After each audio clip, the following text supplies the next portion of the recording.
Fala aí, turma, aqui é o JP, e agora a gente vai estudar a última parte da função inorgânica óxido. Nós já estudamos como definir essa função, como reconhecer um composto dessa função, aprendemos a dar nome e os critérios de classificação, o tipo de ligação no nosso óxido e também o comportamento em reações químicas com água, ácidos e bases. Agora a gente vai estudar aí o último critério de classificação e também aplicações dos nossos óxidos no nosso dia a dia. Bom, existem outros tipos de óxidos para a gente considerar. Então, tudo que a gente viu até agora é da classe óxido, em que eu tenho um oxigênio com carga -2, ok? Agora, a gente pode ter também o que a gente chama de um óxido duplo, misto ou salino. São aqui palavras sinônimas nesse caso, tá certo? O que é um óxido duplo, misto ou salino? É um óxido que apresenta a característica de dois óxidos mais do mesmo elemento, tá certo? Então, por isso o nome aqui óxido duplo. Isso daqui a gente encontra na natureza em alguns minerais, por exemplo, tá? E quando a gente faz a extração de certos tipos de minério, a gente encontra aí em algumas rochas uma mistura de dois óxidos do mesmo elemento, ok? E nesse caso, a fórmula desse meu óxido duplo corresponde à soma dos dois óxidos separados. Então, eu pego a fórmula de um óxido e a de outro e somo para saber aí qual seria a fórmula desse óxido duplo. E nesse caso, vai acontecer do nosso metal ter um NOx médio de +8/3. Como assim? Em geral, a gente está acostumado a encontrar valores de carga, valores de NOx inteiros, +1, +2, +3, enfim. Nesse caso, como eu estou falando aqui de composição de dois óxidos diferentes, que eu escrevo a fórmula junta, eu chego nesse resultado aqui se eu considero aquela única estrutura como uma coisa só. Vamos ver aqui algum exemplo para poder entender isso melhor, tá certo? E é interessante porque quando a gente aquece o nosso óxido duplo, a gente consegue voltar aí a ter os dois óxidos separados, tá certo? Então, por exemplo, aqui eu tenho esse óxido, que é um óxido duplo, que é chamado de óxido salino de ferro. Ele nada mais é do que a soma aqui do meu óxido de ferro 2 com o meu óxido de ferro 3. Perceba aqui, eu tenho um ferro aqui e dois aqui. Somei Fe3. Tenho um oxigênio aqui, 3 oxigênios aqui, O4. Então, ele corresponde à soma desses dois aqui, ok? Então, se eu pego isso daqui, aqueço, eu volto a ter esses dois separados. Lembrando que esse pontinho aqui mostra para mim que na estrutura cristalina eu tenho esses dois óxidos, Eu tenho esse primeiro e depois esse segundo. Mas aqui a gente representa porque eles estão no mesmo cristal, mas são coisas diferentes, ok? Se a gente analisa aqui o oxigênio como carga -2, para poder balancear as cargas aqui, o NOx médio, como eu disse, tem que ser +8/3 no caso do ferro aqui, ok? O que não acontece aqui quando eu analiso os meus óxidos separados. Caso você já tenha estudado NOx, você vai conseguir fazer esses cálculos aí de maneira mais fácil. Se não estudou, mais para frente vai estudar, ok? Outro exemplo, aqui o meu óxido salino de chumbo. Perceba aqui a mesma ideia da fórmula e eu tenho aqui óxido de chumbo 2, óxido de chumbo 4. Quando eu faço a somatória aqui, eu tenho 2 desse óxido de chumbo 2 e mais um desse. Eu chego aqui justamente nessa minha fórmula, ok? Então, tá aí um exemplo, dois exemplos dos nossos óxidos duplos, também chamados de mistos, uma vez que eu misturo dois óxidos do mesmo elemento. Então, aquela condição inicial de ter um composto binário, ou seja, formado por dois elementos, e tem o oxigênio como mais eletronegativo, ainda é respeitada. Por isso, ainda assim, é um óxido, ok? Vamos ver outra classe aí. Dentro dos nossos óxidos, nós podemos ter o que a gente chama de peróxido. O que é um peróxido? Um peróxido é um óxido que vai ter uma estrutura do seguinte tipo. Eu tenho um oxigênio ligado a outro oxigênio e tudo isso tem carga -2, ok? Isso vai fazer com que o oxigênio, quando eu fizer lá a regrinha de Knox, tenha a carga -1, que é diferente do que a gente costuma ver, que é -2, ok? Como que eu consigo facilmente reconhecer um peróxido? É quando eu tenho o oxigênio nessa estrutura, que está ligado ou a hidrogênio, ou metais alcalinos, ou alcalino-terrosos, família 1A e família 2A, ok?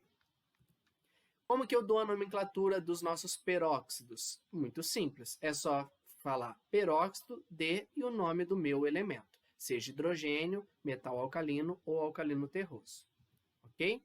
Vamos ver aqui alguns exemplos. Por exemplo, aqui, ó, peróxido de hidrogênio. Perceba que nesse caso, se eu faço lá a regrinha de Knox, o Knox do oxigênio vai ser -1 aqui para poder balancear esse composto. Aqui, peróxido de sódio e aqui peróxido de cálcio. Então, aqui com o sódio, um metal alcalino, com o cálcio, um alcalino terroso. Perceba que mesmo aqui tendo aquela questão da proporção, né, que é 2 e 2, eu não simplifico, tá certo? Então, aqui, por conta de mostrar aquele grupo O ligado com O, tudo com carga 2-, eu preciso manter aqui esse O2. Então, eu não escrevo NaO. Eu escrevo Na2O2. Se caso você se lembrar do nosso óxido de sódio, como a gente viu nos primeiros vídeos desse conteúdo, o óxido de sódio tem fórmula Na2O, não tem esse outro 2 aqui. E o óxido de cálcio é só CaO. Então, tem diferença aí na fórmula química do nosso composto, do nosso óxido para o nosso peróxido, ok?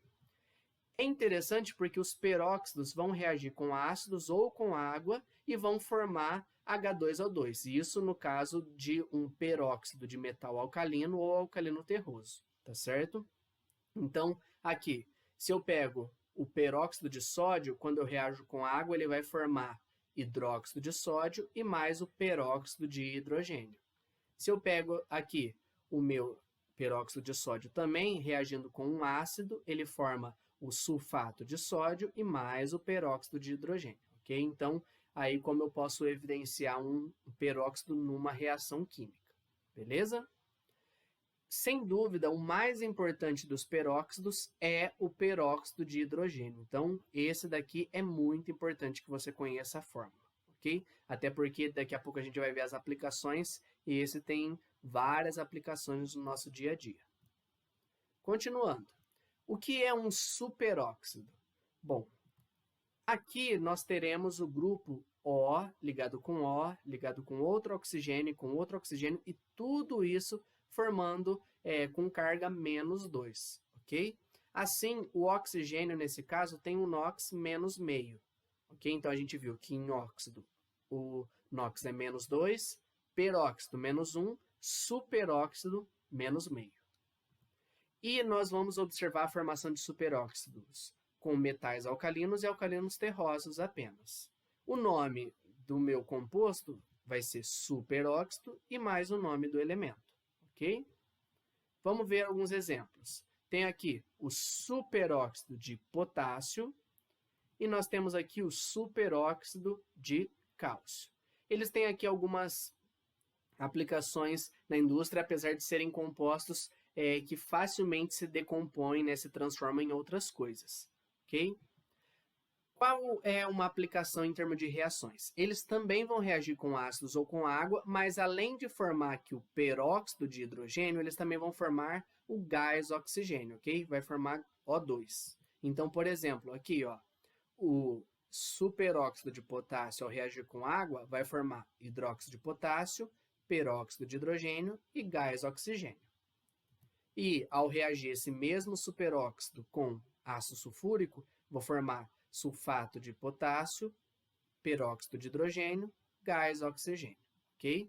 Então, aí evidenciado através de reações químicas. Isso daqui aparece bem menos em vestibulares, tá? Não se preocupe tanto com isso, apenas saiba da existência caso apareça aí em algum exercício. Bom, agora, sem dúvida alguma, como a gente já viu nas funções ácido, base e sal, Aprender como eles aparecem no nosso cotidiano é uma das coisas fundamentais nessas funções inorgânicas. A gente vai ver agora alguns óxidos no nosso cotidiano, ok? Primeiro deles, sem dúvida alguma, é fundamental aí em qualquer parte da química, o H2O, que é a água. Não preciso aqui nem entrar em detalhes para saber o tanto de reações químicas, o tanto que saber aí o comportamento da água, como que ela aparece no nosso dia e nas reações químicas é importante para a gente. Mas também pode aparecer uma outra variedade da água chamada de água pesada. O que significa isso? É uma molécula de água, H2O, só que ao contrário de ser constituída pelo isótopo hidrogênio, eu constituo ela com o isótopo deutério do hidrogênio. Então, o hidrogênio tem número de massa 1 e número atômico 1. O deutério tem número de massa 2 e número atômico 1. Por isso que ele ainda é hidrogênio, tá? Deutério, se você procurar na tabela periódica, você não vai achar um elemento químico com o símbolo D, tá? Mas aqui o D é para se referir exatamente a esse deutério. Por que isso daqui é muito útil para a gente? Em muitas reações químicas, você quer acompanhar, né, principalmente na parte orgânica, né, nas reações orgânicas, você quer acompanhar para onde que foi um determinado átomo de hidrogênio, se ele se ligou com uma molécula, com outra, enfim, qual foi o caminho que ele fez nessa reação.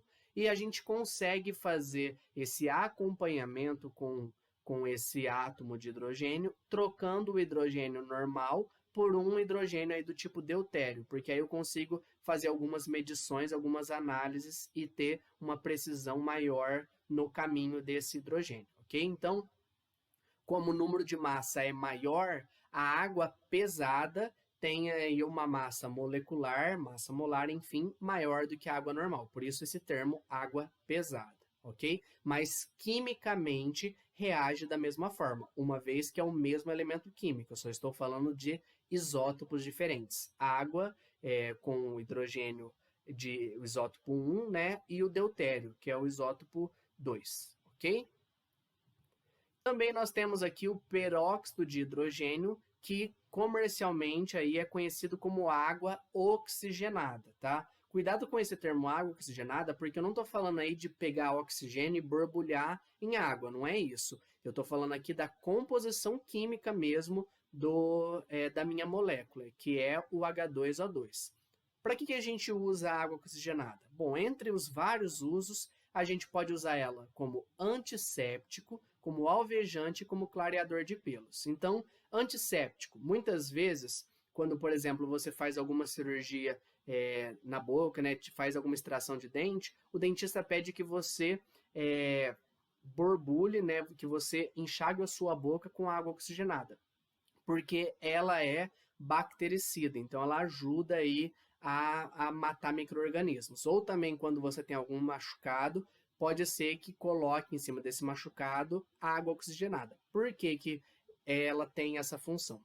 A água oxigenada se decompõe muito facilmente em água normal, né, H2O, e também em gás oxigênio. É uma reação química mesmo que libera água e gás oxigênio. E o gás oxigênio que é o responsável por matar essas bactérias, esses micro-organismos. Então, tanto na sua boca quanto em machucados. Então, por isso que ele tem essa função de antisséptico, ok? Essa aí é uma reação muito útil para a gente aí no nosso dia a dia. Também ela pode ser usada como alvejante, porque como ela se decompõe formando gás oxigênio, esse oxigênio é um agente oxidante. Então, ele pode ser usado aí para poder oxidar algumas substâncias, inclusive pode, dependendo da concentração dessa substância, pode manchar tecidos, enfim. Então, por isso que é usado como alvejante. E a mesma lógica aí para os pelos, porque ele reage, né, o H2O2, ao liberar o oxigênio, reage e o oxigênio vai reagir com a substância responsável pela coloração do pelo, seja aí cabelo, pelos faciais, corporais, vai reagir, vai destruir essa substância. Por isso que um pelo perde aí a sua tonalidade escura e fica esbranquiçado, fica com outro tom de cor, ok? Bom, isso daqui é uma aplicação da água oxigenada. Também nós temos aqui o óxido nitroso, que é conhecido como gás hilariante, ok? Ele é usado em grande quantidade como anestésico, tá certo? E se a gente inala uma pequena quantidade, ele pode causar euforia. Então, tá aí o que a gente chama de gás hilariante, esse óxido aqui, ok? E nós temos as variedades, né, de SOX e NOx. Por que eu coloquei aqui um X? Porque nós podemos ter aí vários óxidos de enxofre e óxidos de nitrogênio. Por exemplo, no enxofre nós temos o SO2 e o SO3, ok? E no nitrogênio também temos vários exemplos. Esses vários óxidos, eles são poluentes causadores da chuva ácida. Por quê? Como a gente já estudou num vídeo anterior, esses óxidos aqui são óxidos ácidos, ou seja, quando eles reagem com um ácido. Se esses óxidos são emitidos para a atmosfera e têm contato com a água da chuva, na verdade você vai estar formando ácido nessa água da chuva. E aí você vai ter o problema ambiental que a gente chama de chuva ácida, já que eles vão poder aí destruir certos tipos de materiais ou mesmo plantações, enfim. Então, você tem aí, quando você tem certos tipos de emissão de óxidos, como do tipo SOX e NOx, eles vão poder reagir com a água e formar ácidos. E ácidos fortes, por isso que você tem aí um pH muito ácido para a chuva, tá certo? Então, temos aí poluidores, ok? Agora, nós temos também o nosso dióxido de carbono, mais conhecido como gás carbônico, ou no estado sólido conhecido como gelo seco, tá? Por que gelo seco? Justamente porque você tem a ideia de um gelo, mas que não tem água, tá certo? Esse gelo seco é uma substância que sublima, então você consegue ter aí no estado sólido a passagem direto de sólido para gás, tá? Então o gelo seco sofre sublimação e aí esse sólido, né, o gás carbônico sólido, vai formar o gás normal que a gente tem aí na nossa atmosfera. É muito usado aí para poder fazer algumas atrações, seja questão de shows ou mesmo alguns experimentos aí para chamar a atenção, uma vez que ele sublima facilmente, ok? Então esse é o gelo seco.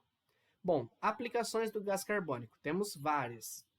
Primeiro, o gás carbônico é o produto da respiração aeróbica. Então, por exemplo, a nossa respiração que utiliza o oxigênio libera gás carbônico. É uma respiração aeróbica. E também de uma combustão completa. Ou seja, se eu pego combustível gasolina, etanol, diesel, quando eu faço uma combustão do tipo completa, eu formo o meu gás carbônico.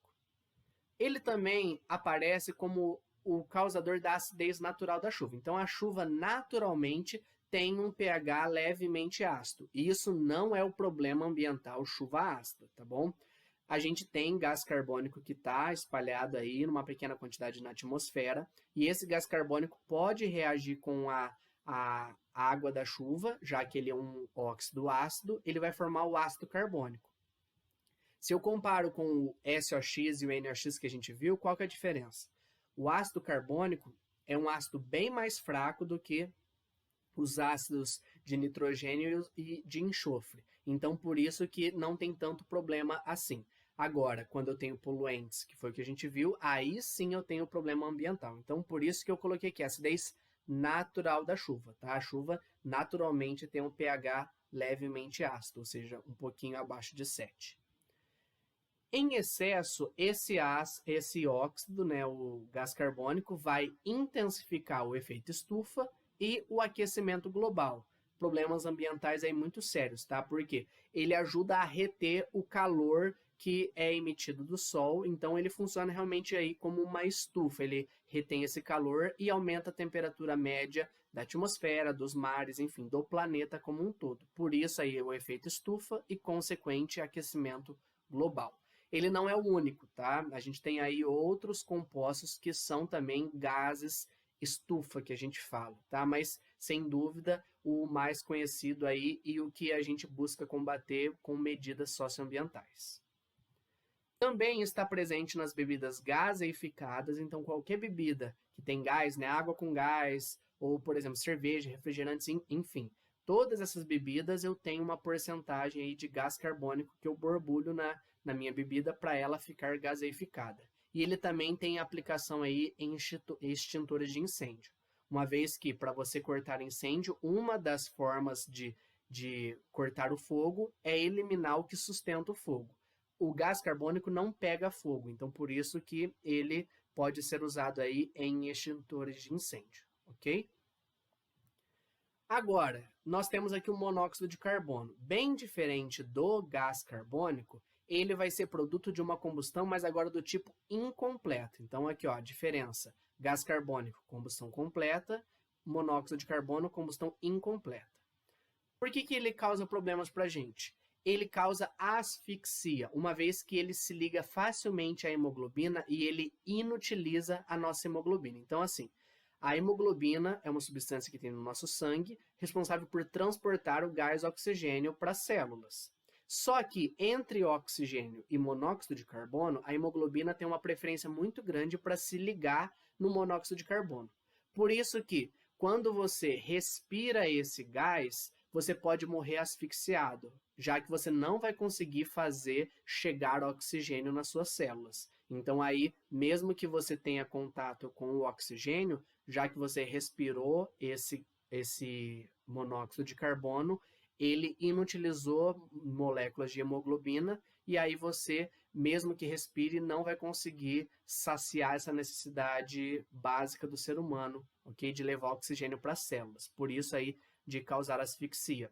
Muito comum aí, dependendo, por exemplo, se você tem um carro que não está com o motor regulado e tudo mais, no escapamento desse carro pode ser que saia monóxido de carbono. Aquela história da garagem fechada com o carro em funcionamento. Então a pessoa pode morrer asfixiada, sim, ok? Tem que tomar cuidado. E ele tem uma aplicação industrial aí na produção de ferro, ok? Ele é um óxido neutro, como a gente viu, diferente do CO2, mas tem a participação em outras reações. Uma delas é a produção de ferro, ok? Temos o óxido de magnésio, que é um sólido branco. Ele é utilizado como pó de ginastas. Então, alguns ginastas passam um pó branco na mão antes de fazer algumas performances. Por quê? Porque esse óxido é higroscópico, então ele ajuda a evitar que a mão fique suada. E aí você tem uma performance melhor. E também ele é utilizado na produção do leite de magnésia, que é quando a gente quer preparar um antiácido estomacal, ok? Bom, além disso, a gente tem a cal viva ou cal virgem, né, que é o óxido de cálcio. Essa substância é utilizada na agricultura, né, ela é um sólido branco também, que ajuda na correção do pH do solo. Então, muitas vezes o solo está ácido. Como a cal viva é um óxido básico, ela pode ajudar aí a balancear o pH do solo para uma determinada plantação. E também ela é utilizada no preparo da argamassa. Então, na indústria de construção civil, tem algumas aplicações aí. É justamente essa cal viva ou cal virgem que, em contato com a água, vai formar o que a gente chama aí de cal hidratada, água de cal, ok? Que a gente já viu lá na nossa aula de bases, ok? Temos aqui o óxido de alumínio, que na natureza a gente encontra no minério bauxita. Então, é graças aí à bauxita que a gente consegue fazer a extração para conseguir o alumínio metálico. Esse aqui é um óxido que está presente aí em determinadas rochas, e aí, fazendo reações químicas, eu consigo chegar no meu alumínio metálico, que tem toda uma aplicação no nosso dia a dia, ok? Em panelas, enfim, em várias coisas. Também temos aqui o óxido salino de ferro, ok? E o óxido de ferro 3. Perceba que são óxidos diferentes e na natureza eles aparecem como minério hematita, ok? Para poder fazer a extração de ferro, e o minério magnetita. Como o próprio nome aqui diz, esse óxido tem uma resposta a ímãs, então eu consigo utilizar aí como ímã, já que ele tem aí características magnéticas, tá certo? Temos o dióxido de silício, que é conhecido como sílica. Então, aquelas bolinhas, por exemplo, quando você compra uma bolsa, uma mochila, vem um saquinho branco, né, com algumas bolinhas dentro. Essas bolinhas brancas são bolinhas de sílica e elas têm uma função aí de não deixar que esse material, nessa bolsa, essa mochila, fique com umidade. Por quê? Porque ela absorve a água da umidade do ar e aí evita a proliferação aí de micro-organismos, evita que embolore sua bolsa, sua mochila. Onde que a gente encontra a sílica também? Sílica está presente na areia, então a areia basicamente é feita de sílica e também na forma cristalina a gente encontra a sílica no quartzo, ok? E ela, sem dúvida, é muito utilizada na produção do vidro, ok? O vidro é um silicato, já que aí eu faço uma reação com essa sílica, consigo chegar aí na estrutura do meu vidro, ok? Eu uso alguns outros compostos, mas como base do vidro eu tenho a minha sílica. O silício, como a gente já viu, ele é muito utilizado na indústria aí de eletrônicos, né? Então, alguns componentes eletrônicos, eu uso o silício na composição. Então, eu também posso fazer a extração aí do silício a partir da sílica, ok? E, por fim, o último óxido para a gente fechar nossa aula, o óxido de zinco. Ele é utilizado em protetor solar, ok? Já que ele ajuda aí na proteção da pele, para a questão da absorção de raios ultravioleta, e também ele é utilizado em cremes para assaduras, por exemplo, hipogloss, ok? Já que ele ajuda aí na proteção da pele e tudo mais, ajuda com algumas reações que ele pode fazer, tá certo? A gente fecha a nossa aula de óxidos aqui. Qualquer dúvida, estou à disposição. Agora a gente vai para exercícios. Até a próxima. Tchau, tchau.